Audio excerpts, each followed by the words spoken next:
Hello everybody, nice to see you all, and welcome to Ask Math Anything. I'm double checking to make sure that our audio is on. It is! Very good. So welcome to Ask Math Anything. This is a daily show which we run every weekday, and it's for an hour, during which I'm not here to teach you mathematics, as much as I am to find out what kinds of questions that you guys might have. I want to know what kinds of things that you're interested in, and then I will cook up some kind of a mini lesson on the spot to try to explain to you whatever you're interested in.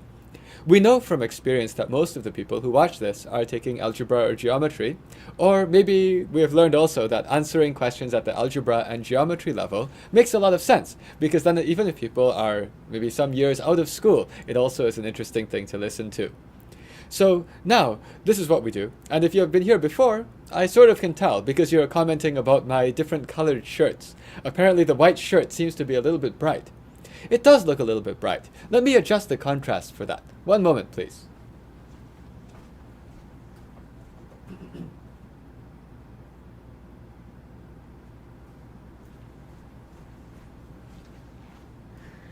I'm not sure if this did any better, but what you basically saw is that when you happen to have any kind of a camera can decide how bright anything is by trying to possibly increase the amount of time that the aperture is open, that the camera is open. And so what was going on is that I think that there was so much white, the shirt is so white, that somehow it was saturating out all of the white, and it just looked like a big patch of white. So fortunately, we are able to adjust that, and now maybe it's not quite as white. Okay, let's talk about some math questions. What do we have today? What are we going to talk about?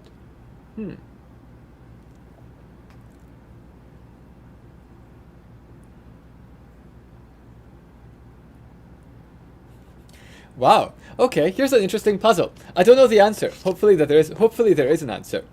I'm not really sure if this is a math question as much as a riddle, but there's a person named Adit Ambadkar who says, I have a broken calculator.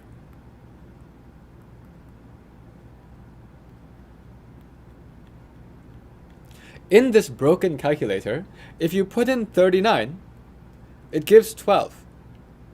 If you put in 98, it gives 17. If you put in 54, it gives 92. And if you put in 28, then you get 11. And the question is, what does 53 give? Whoa. How do you do a question like this? I don't know. This is a pattern finding question, and I don't know the answer either. Fortunately, we have 145 people here, and from my experience, the people who attend this live stream are pretty sharp. So these people can often figure out how to solve a problem, and I'll rely on you for help too. Is there anything in common about all of these numbers? Well, you see, the important thing in math is not just to have an answer, but to also have a reason. So if you have some kind of a thing that you'd like to say, try to not just say a number. Say why. So we are seeing some kind of patterns here. So it looks like some people are saying 3 plus 9 is 12 if you add up the digits. If you add up 9 plus 8, that's 17. That's also neat. But 5 plus 4 is 9. Why is there 92? And 2 plus 8 is 10. Why is there an 11? And what in the world is 53? That doesn't seem to make sense. So that doesn't seem quite right. Doesn't seem like we just add up all the digits. Yeah, the pattern broke, indeed. Oftentimes with these problems, you try to do things where you try to say, are you multiplying numbers together? Well, in this case, I don't really see that I'm multiplying numbers together because 17 is a prime number, so it's hard to get that way. Could it be that I try to flip the digits? Is 21 interesting? Is 71 interesting? Is 29 interesting? Those aren't even nice prime numbers, so I don't see anything either. I will say that we were hoping that the question was legit, so hopefully there is actually a real answer to this. Another thing that you often want to look for when you look for patterns is if you put in bigger numbers, are the answers bigger? but the answer is not. If you put in bigger numbers, the answers are not necessarily bigger. Huh. Okay. So I'll say I don't actually see a great answer here. Putting in bigger numbers, oh yes, so Ri, thank you very, very much for asking. What are you talking about? What are we talking about? I'm not sure. We're talking about trying to figure out somebody's puzzle. Somebody said if you put in 39, you get 12. You put in 92, you get 17. 54 gives you 92. 28 gives you 11. What does 53 give you? It doesn't seem to me like this actually has a great answer. So I'm going to double check with my moderation team if we happen to have something here. So I'm not sure if I see... I'm not sure if I see a pattern here. Working backwards? Well, you see, I'm looking to see if bigger gives you bigger, and it's not clear. Something interesting is that I can get 11, I can get 12, and that comes from 39 and from 28. Do those have anything in common? So the 28 and the 39, that's like by plus 11 I can get here and go from 11 to 12. From 39 to 98, what am I adding? I'm adding a weird number. That doesn't seem like it works either. Interestingly enough, it looks like we have 2 digits at the end here.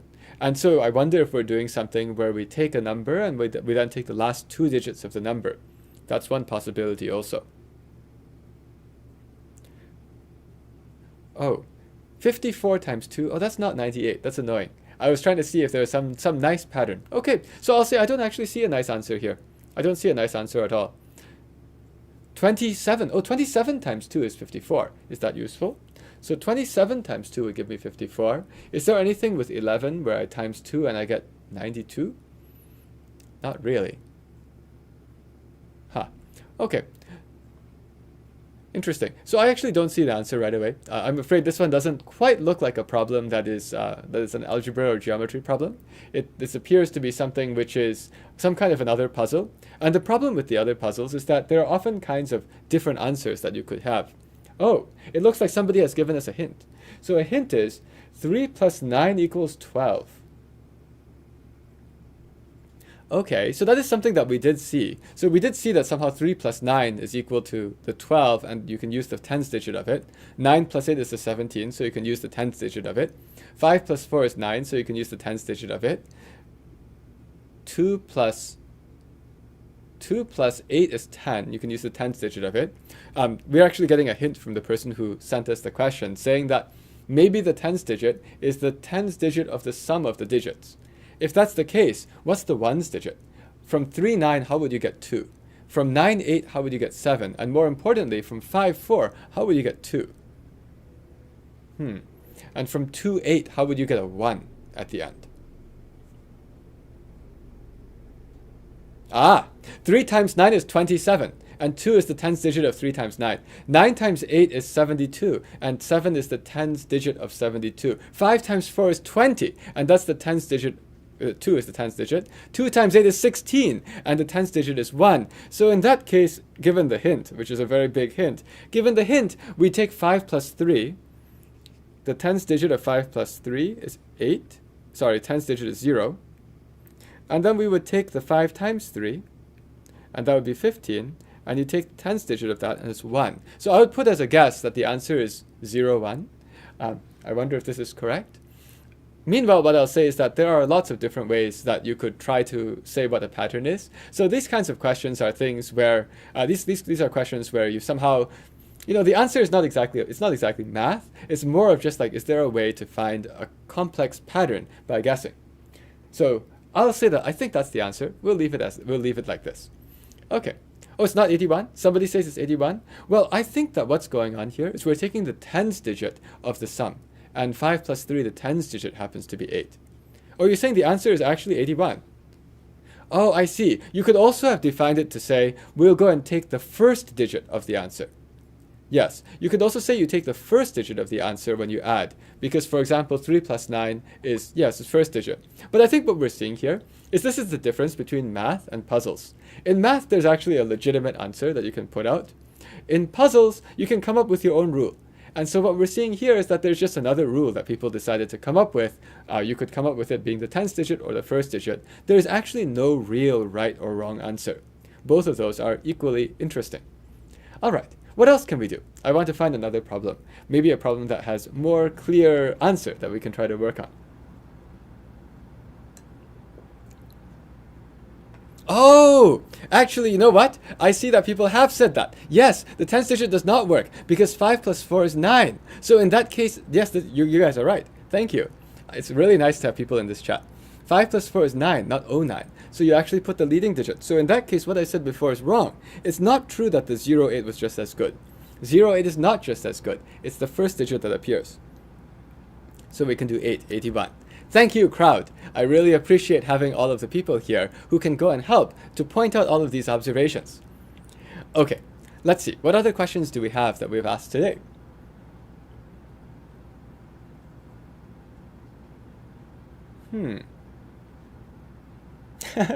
Oh, this is interesting. A question from Christine Ju.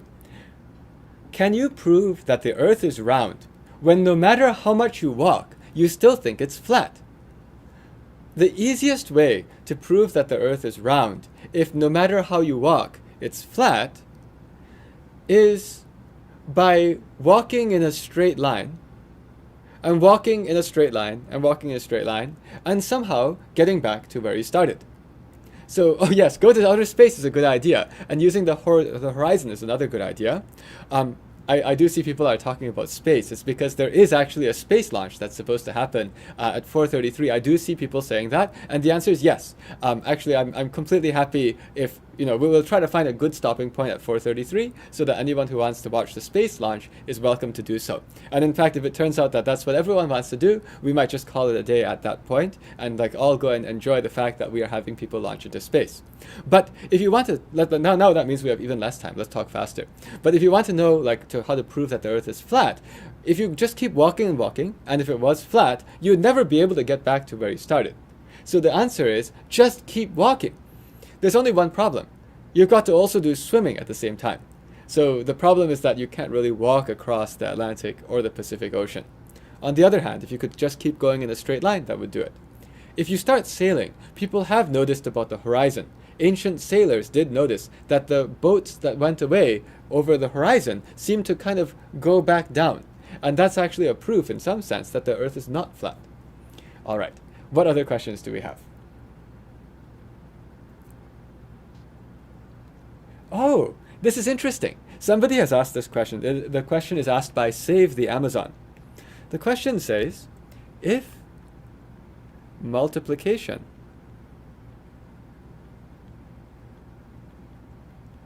is repeated addition,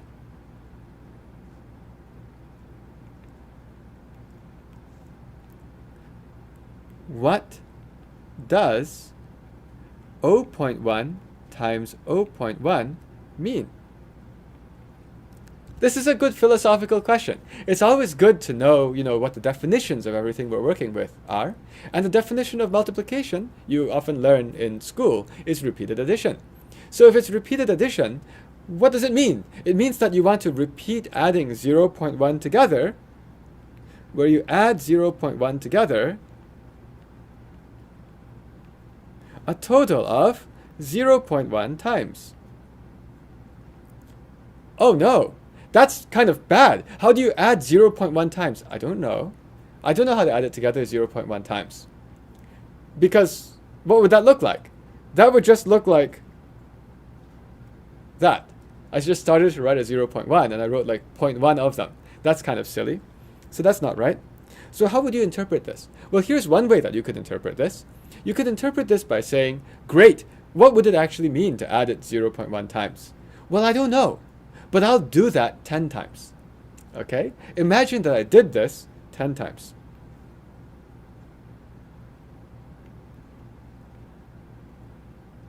So I have 0.1 added together 0.1 times, whatever that means. And then I add that to 0.1 added together 0.1 times.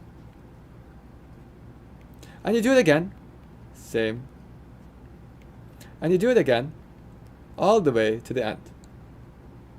Okay, now if that's what I did, then how many times did I actually add up 0.1? What do you think? if I added it 0.1 times, and then I added it 0.1 more times, and I added it 0.1 more times, and I added it 0.1 more times, all together, how many times, well, I do this thing 10 times, then all together, how many 0.1s have I added together? 1. And what I've just done is I've done 0.1 plus 0.1, like the number of times, 0.1 plus 0.1 plus 0.1. I do it 10 times, and I get 1. So all of this together is just equal to 0.1. That's a weird brace. 1 time. So here's how you can think about then, what does it mean to take 0.1 times 0.1? Now I want to know what this green thing is. But if I have 10 of the green things, and that makes this one pink thing, then one of the green things is a tenth of this thing. So this shows that if I just do the green thing, 0.1 plus 0.1, 0.1 times, that's equal to a tenth of, that's divided by 10, 0.1 divided by 10. And so that's exactly what you'd think, right? Like multiplying by 0.1 is the same thing as dividing by 10. Okay? So this, I hope this helps to explain to people. That's how you could think of 0.1 times 0.1 if you really wanted to even understand what repeated addition might mean. Okay, more questions. Oh no, the space launch got cut off? That's really sad. I wonder why. Thankfully, we do have people in this chat, so it's really interesting.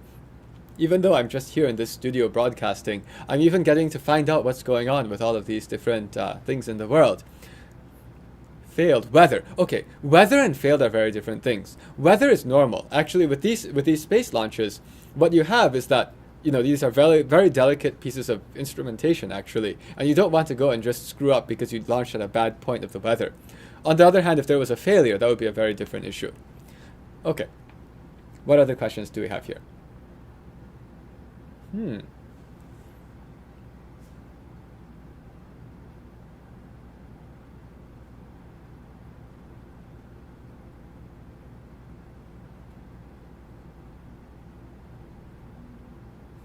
I'm looking at all of these different questions which are coming, trying to find a good one that we can try to explain. Oh, that's interesting. Somebody has asked, how would the world be different if sound was at the same speed as light? That's a really interesting question. Then in that case, the sound would be like you immediately hear it on the other side. Well, what kinds of things might change? I'll say that one thing that will change is that the way that Novid works wouldn't work, because somehow that we use the speed of sound in order to measure how far away things are. But if I want to think about, practically speaking, how that would change anything in the world, I think, oh, that's neat. That means that actually if you were to whack one part of the water, then somehow that pressure wave would get all the way to the other side very quickly. I'm trying to think that certain things would be different, right? What I just said about sound and pressure wave is this. So if you know how sound propagates because things are vibrating. And in fact, if I had like a big tank of water and I go and strike one end of it, then there's actually a wave that starts to compress. I'm compressing some of these water particles against each other, and it's emitting a wave that's going through water. Actually, that's going through water at the speed of the sound in the water. And I'm just trying to think about what implications there might be if whenever you did something, instantly that would get that effect would get propagated all the way across. That's interesting. I would imagine that a lot of things that are going on in the world would have somehow very quick responses of things that you do at some point immediately get felt on far away points. I think that's actually what I would say. That would be the thing that would change. Oh, that's also kind of interesting. It's just that you would be able to sense things faster. And I wonder if what might happen is that if you had bugs like flying around, which were based on sound, which were making decisions based on sound, they somehow get signals much sooner. Yeah, I'm trying to say that probably what you're talking about here is if sound moves at the same speed as light, effectively then whenever there was a disruption to anything, whether it be an earthquake or whether it be someone whacking the water, that disruption would be propagated across very, very quickly to other parts. I'm not entirely sure what I can say beyond that though. Other questions. Let's see if we can find some questions. Yeah, molecules will hit you at the speed of sound. That would not be pleasant, right? Somehow things would be moving very, very fast. That's why I was sort of saying that, if you hit the water at one point, instantly, then there's a wave that hits the other side. Okay, let's see what else we have here. Any interesting mathematical problems that we can talk about?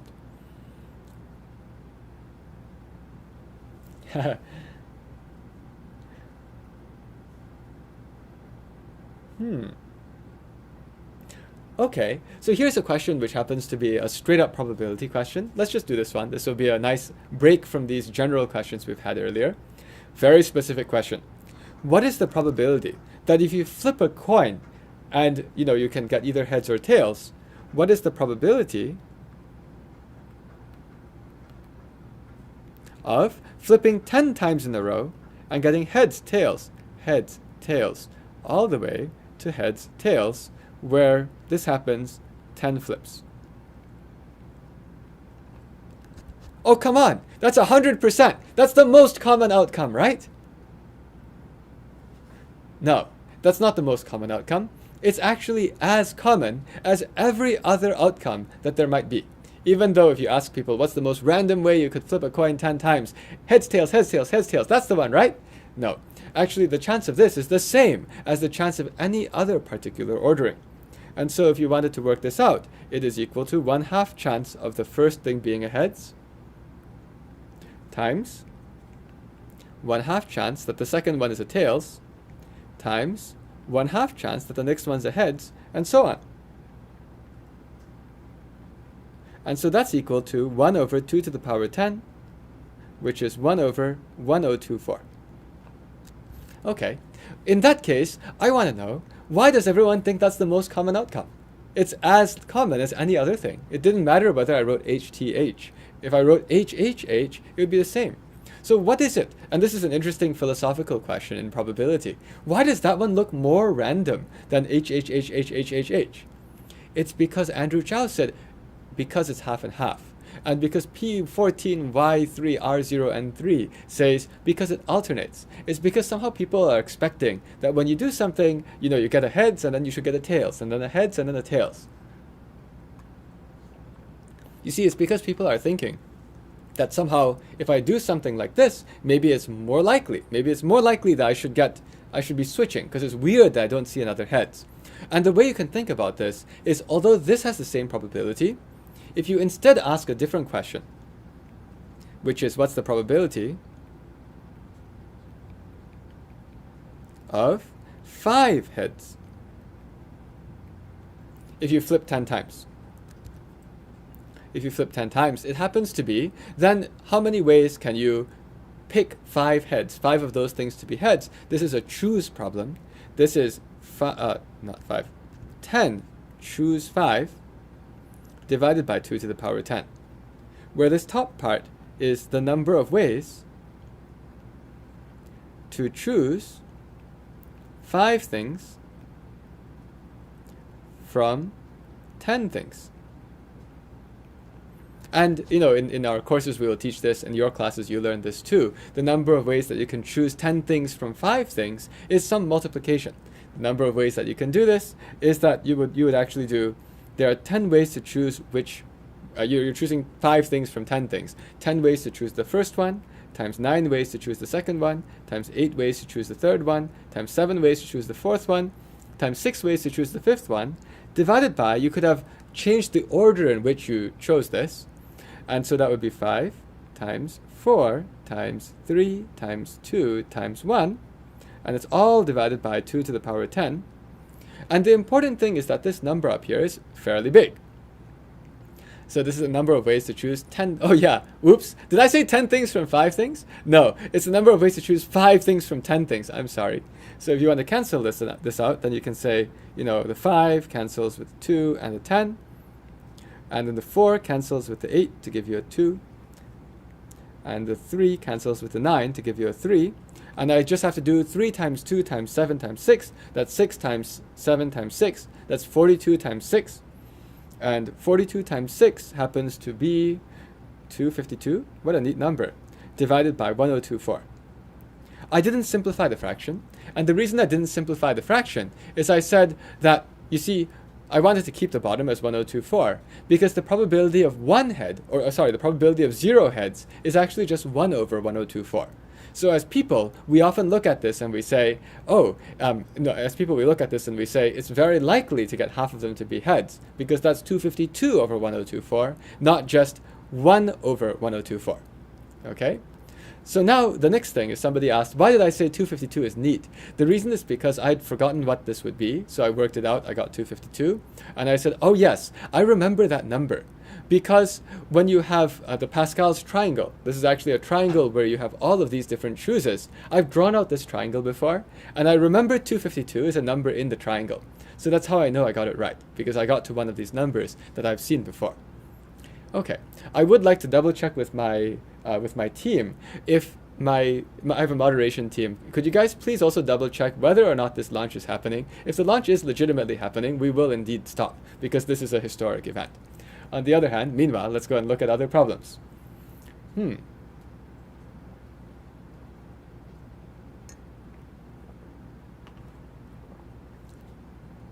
okay.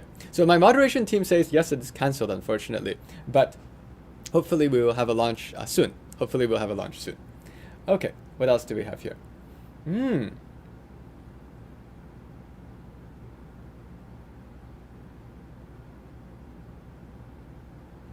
Okay. Here's a question that will be fun. All right. So I see a problem, which is asked by Joshua Hiri. And Joshua Hiri says, here's a problem. There's a big cube. It is 5 centimeters by 5 centimeters by 5 centimeters. Okay? Big cube. 5 centimeters by 5 centimeters by 5 centimeters. And this huge cube is cut into small cubes. Each of them is 1 by 1 by 1. So you can imagine that we're cutting this whole thing up. And, can I actually draw this thing? Let me try to draw really fast. Zoop. Let's pretend those are equally spaced. And you get the idea. The top is also the same. Oh, well, we can't just get the idea. We've got to do it. That'll be quick. Wow, these are really thin. I mean, not the lines are thin, but these little strips are thin. But you get the idea. Now I can say you get the idea. So we cut all of this. And the question is, all right, now we go and paint all of the outside. Paint all of the outside. Everything on the outside is painted orange, apparently. And the question is, how many of the small cubes are not painted orange at all? So it's like, how many of the small cubes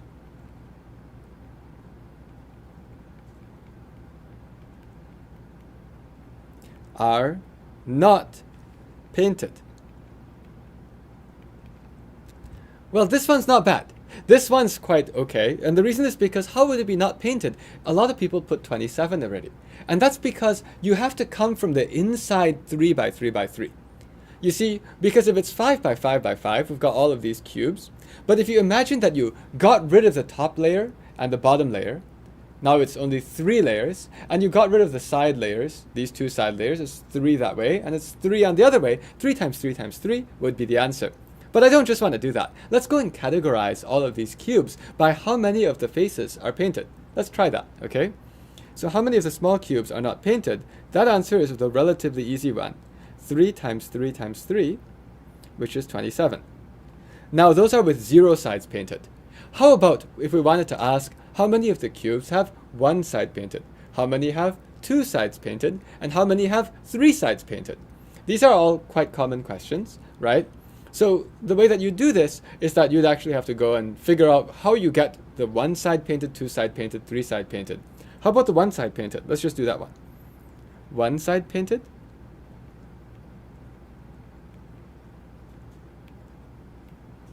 The key is to think of this where you break it apart into some kind of multiplication. Somebody said 45 of one side. I'm not sure I believe that one. I like 54 because I say that there are 6 faces, right? So if I have 6 faces that I have to worry about, 6 big faces, there are 6 big faces times. Now on each of those faces, what happens? on each of those faces, if I look at this face, for example, I have the 3 by 3 inside the middle that has exactly 2 faces painted. So 3 by 3 per one of the 6 faces. And that happens to be 6 times 9, which is 54. Okay, so that's how you do these kinds of questions. You have to just like think about this, and ultimately, a lot of times it's got the 3 involved. Actually, let's look at this a little bit more closely, okay? So this one here happens to be 5 minus 2. This is 5 minus 2 cubed. What's this one? This one is 6 times 5 minus 2 squared. All right? What's the next one? The next one is how many have 2 sides painted?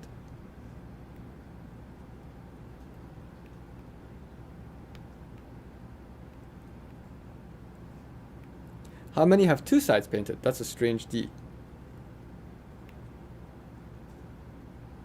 This one I also want to write, but now I want to write with these parentheses, okay?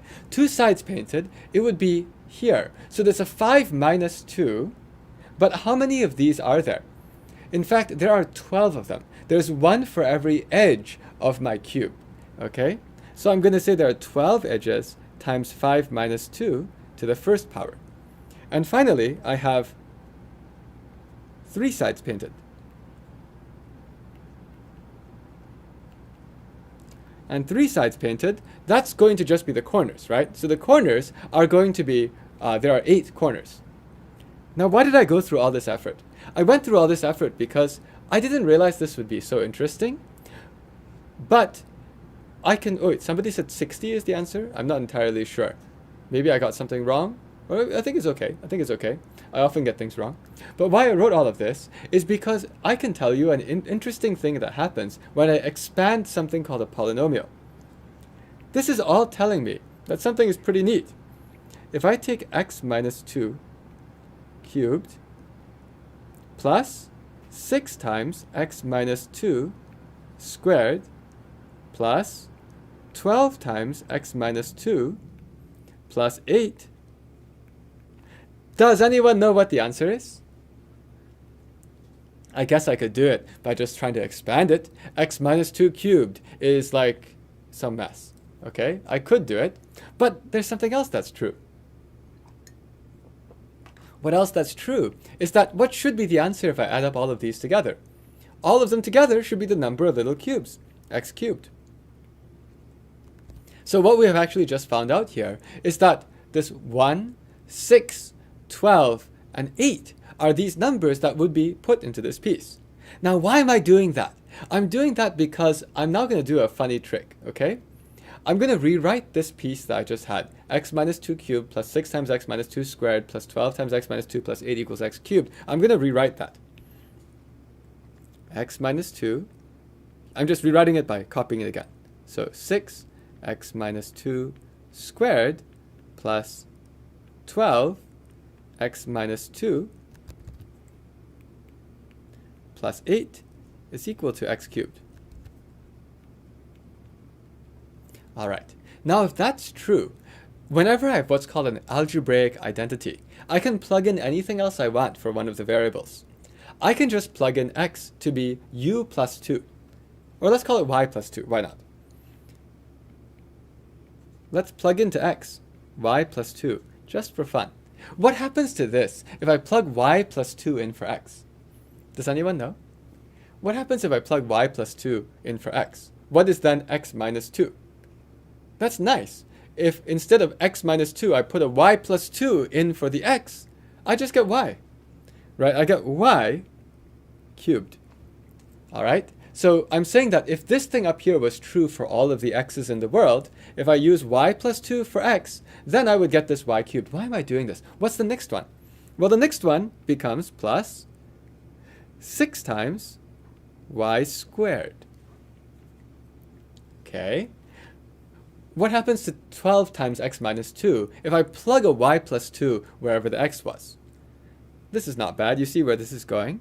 Plus 12, whoa, plus 12y. The 8 is the 8. What's the x cubed? Well, the x cubed, if x is y plus 2, is y plus 2 cubed. And that's how I know that it's not surprising to see the 6, the 12, and the 8. It's because, in fact, if you use what's called the binomial theorem to go and expand out y plus 2 cubed, when you expand out y plus 2 cubed to get these things, actually each of these pieces has something to do with chooses. This number 6 happens to be 3 choose 1 times 2. This number 12 happens to be 3 choose 2 times 2 squared. This number 8 happens to be 3 choose 3, which is 1, times 2 cubed. Actually, this number here is 3 choose 0, which is 1, times 2 to the power 0. So this actually is kind of nifty. These numbers 1, 6, 12, and 8, they came from somewhere. They actually came from the binomial theorem's expansion of 3 choose something times the power of 2. And that's kind of neat. I wouldn't have thought that at the beginning. Okay, I actually thought, wow, because as I was doing this question, somebody was asking me, somebody asked a very, very innocent question. How many of the cubes are not painted? And I was like, yeah, we could do that. But I wonder if there's any other pattern here, like that's going to be 5 minus 2 cubed. And here there's a 6, and here there's a 12, and here there's an 8. Is there any good reason in the world why those are 6, 12, and 8, besides just saying it's a cube? Well, there are. It's really neat. Not only are they just cubes, it's also what you get out of the binomial theorem with 3 choose 2 times 2 squared. Who would have thought? That's kind of nifty. Okay, so now we've explained why all of these numbers come out. The numbers come out actually from the binomial theorem. Wow. Okay, what else can we do? More questions.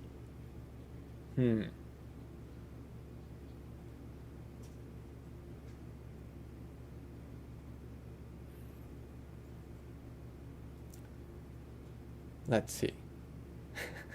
Oh, interesting. I'm looking for these. I'm looking at all of these different places that numbers come. Yes, I'm always choosing. I'm trying to find something which would be great to answer.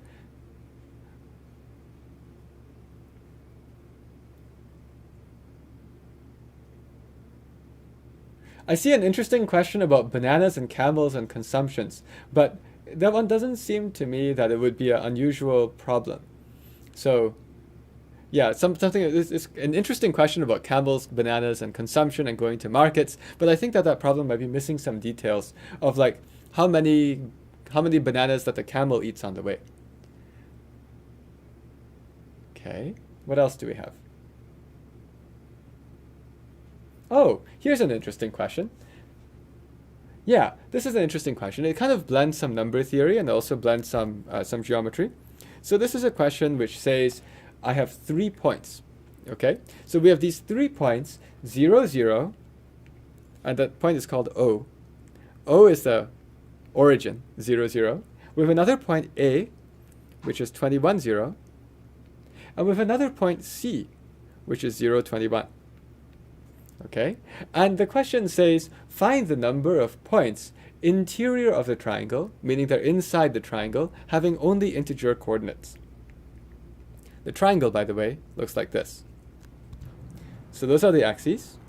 And the triangle happens to be something like this, going to 21 and going to 21. And it's asking, how many of the points are there that are entirely interior to the triangle? This one's actually not a bad question. Like if I just wanted to know, I've got this triangle, how many points are inside? Well, I could figure that out. Let's try to count. 1, 2, 3, 4. That takes too long. But I could say that on this level, which is up here, how many are on this line? Does anyone know? On this row, how many points are inside the triangle?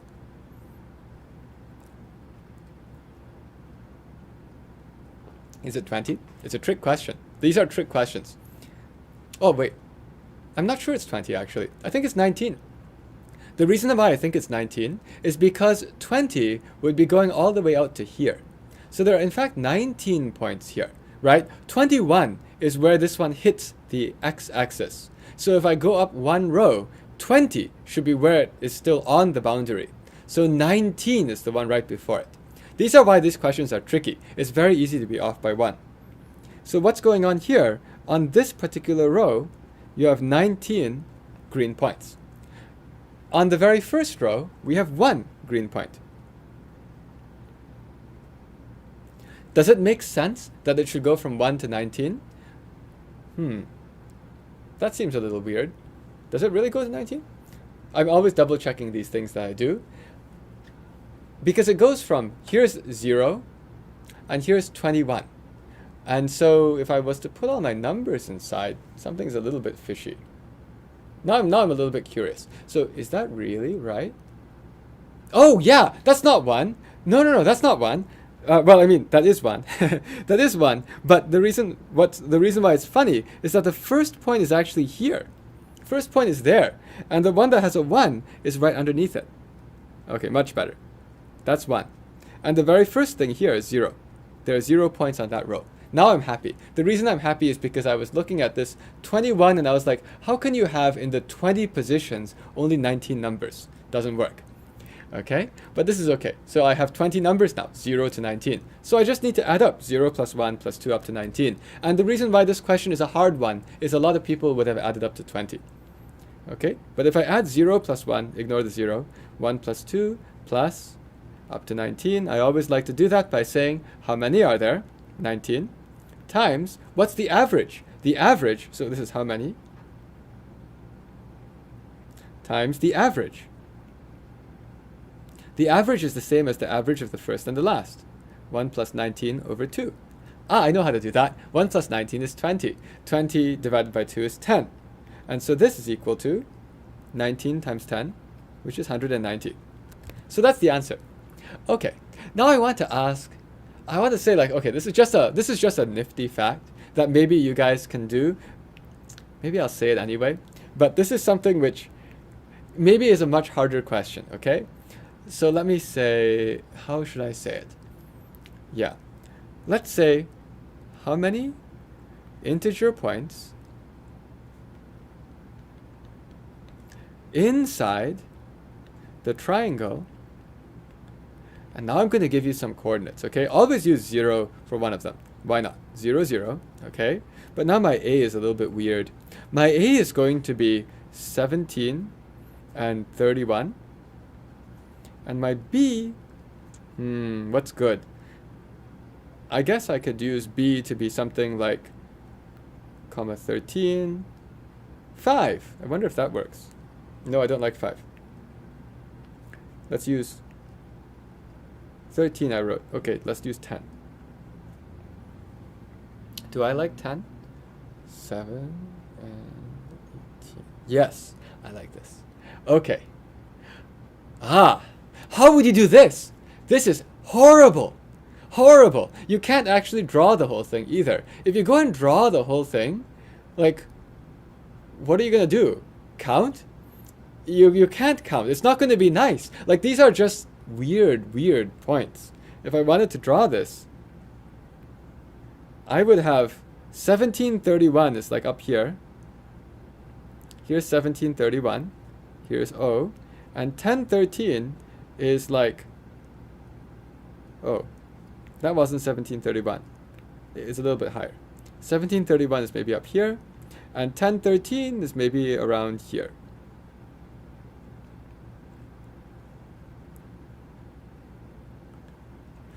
No fun at all to count the number of points in between. But if I had to do this, there is a way you could do this.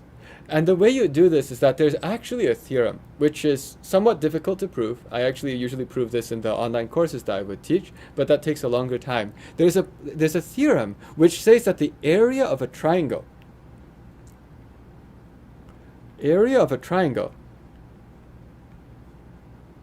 with all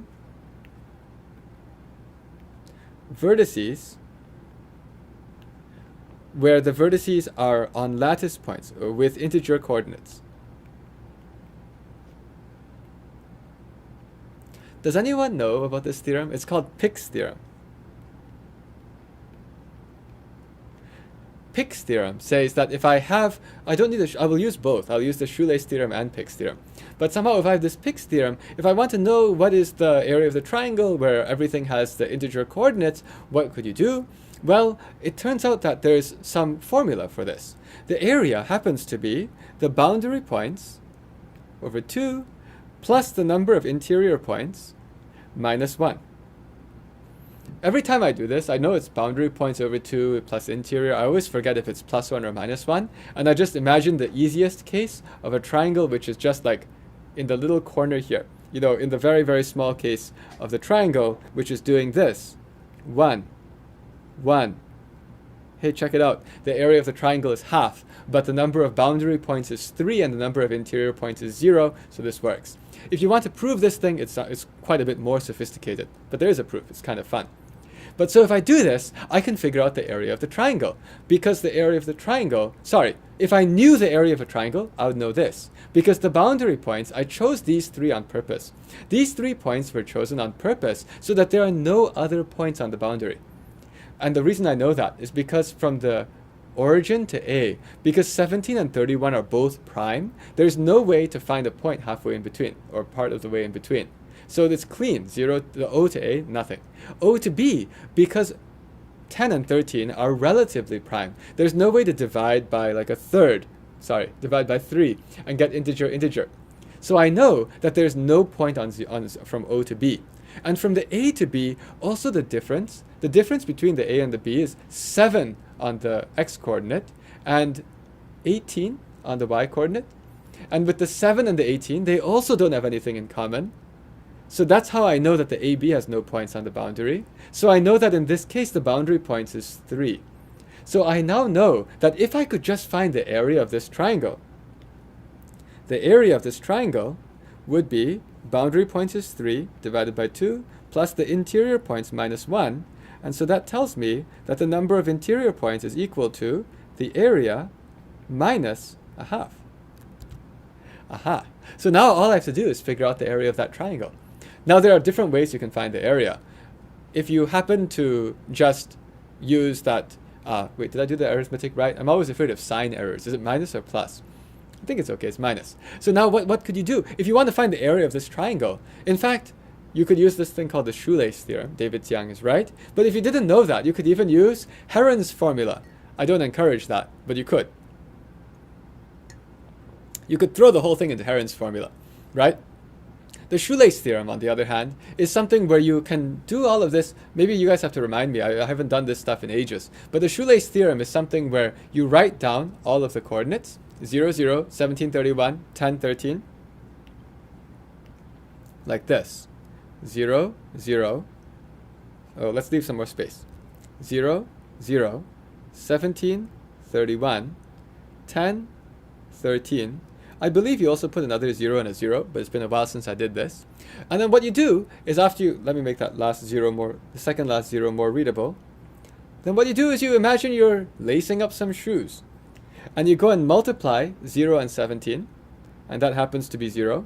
You multiply 10 and 31, that's 310. You multiply 13 and 0, that happens to be 0. Okay? And then what else you could do? You could go the other way. And when you go the other way, 0 times 31 is 0. 17 times 13, what's that? It's 15 squared minus 2 squared, so it's 221. And then this happens to be 0.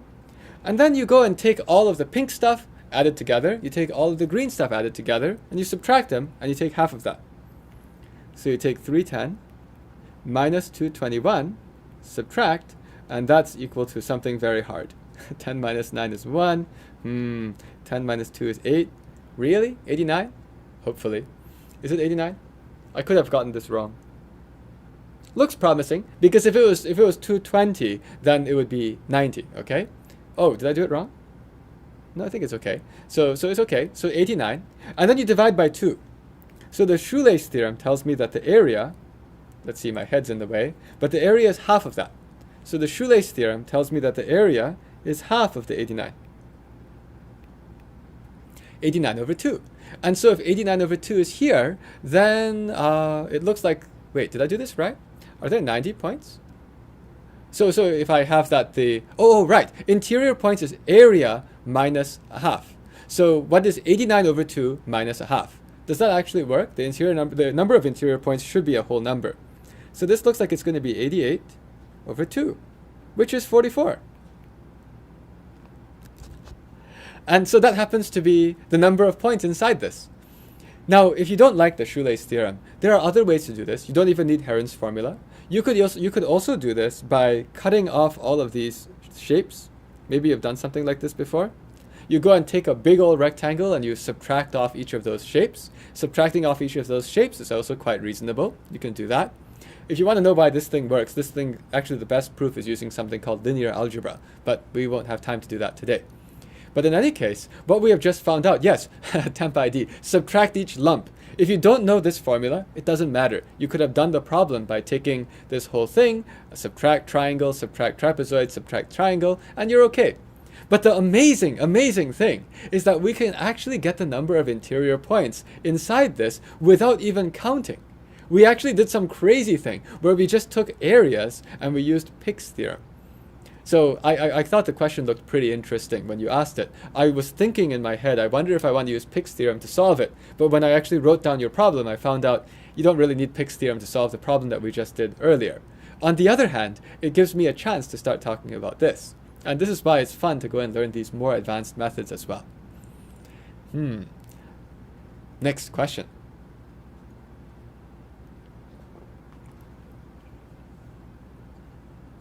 Wow.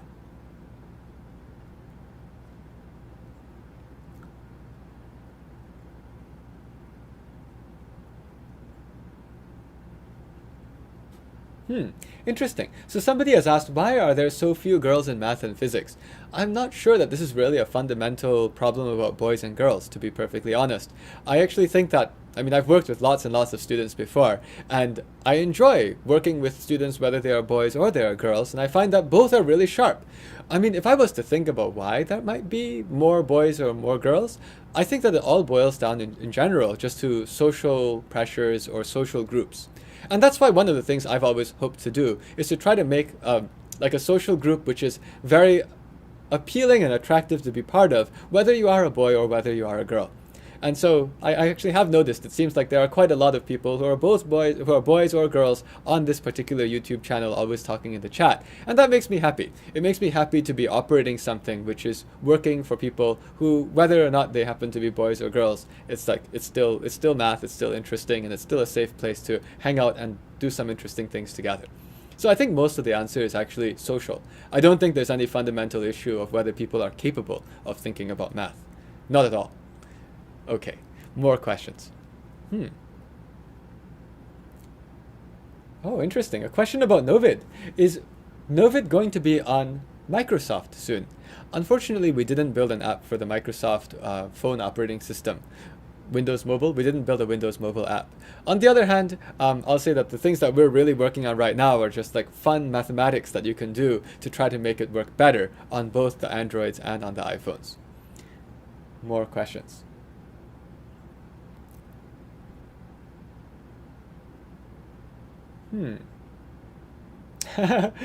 Oh my goodness.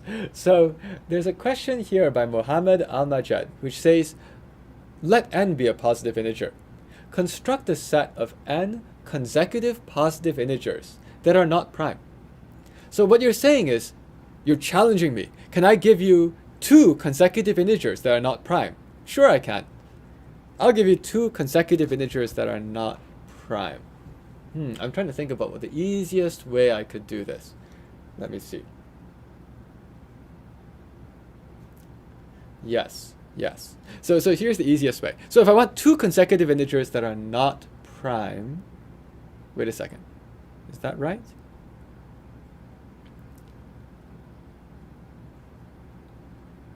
As you can see, I'm thinking. So for the 2 is easy. The 2 is easy, okay? Like we see lots of examples with 2. But let's do it with something more sophisticated. How about with... Wait, my example doesn't work. Why doesn't that example work? I thought that example would work.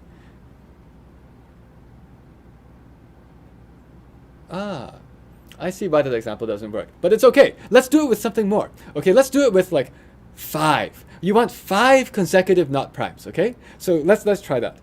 Can we make, and you can see I was thinking because I was like, I thought my thing would work. Let's get 5 consecutive not prime numbers. So at first it looks like we're going to have to think harder. It seems like people are pretty good. so Jiang Michael, you're so funny. -5, -4, -3, -2, -1. Yes, you're right. Those are not prime. So let's adjust the word not prime. Composite. Okay, composite. Now you can't get away with all these random minus signs. But there's something clever that could come from that direction. Okay? I see people have some ideas like 32, 33, 34, 35, 36. That works too. But what if I change that 5? Let's make it harder. What if I wanted 10? Now I have to maybe think. In fact, you might not really know an easy way to find this. But I have a suggestion. Whenever you're looking for primes and composites, factorials are useful. What if I looked at 11 factorial? That's a number. Why do I want 11 factorial? It's because 11 factorial is divisible by lots of stuff. In fact, I'm inspired by that -1, -2, -3 thing. That's one of my numbers, 11 factorial. Here's another one. 11 factorial -2. Wait. That's not consecutive. Let's forget about 11 factorial. I mean, I just don't want to use that as one of them. I want to use 11 factorial -2 as one of them. Okay? By the way, this is even. Do you know why it's even? It's because 2 divides 11 factorial. There's a 2 inside it, and I'm minusing 2. So this thing here happens to be multiple of 2. You get it? Because 11 factorial has 2 times something inside it. What's another thing I can use? 11 factorial -3. 11 factorial is a multiple of 3. 11 factorial is a multiple of 3 because you multiply by 3 along the way, right? And then I subtract 3, so of course it's still a multiple of 3. Multiple of 3. By the way, that means these are composite. Okay? And I can keep going. 11 factorial minus 11. That's a multiple of 11. And so I've just written down 10 numbers. You're right, I could have been maybe a little bit more efficient. 10 factorial would probably also have worked. Is that true? Actually, not necessarily. If I wrote 10 factorial and I went all the way down and I did 10 factorial minus 11, that might not work. Because minus the 11 is not a factor of 10 factorial. But this works. So what you can see here is this is how I get 10 consecutive composite numbers. I go with this huge factorial first, and then I skip over the -1, and I go from -2, -3, -4 up to the factorial itself. And this all works. And of course there are other ways you could get smaller things. This is definitely not the least. Definitely not the least. However, the question that was asked was just, can you find this many consecutive composite numbers?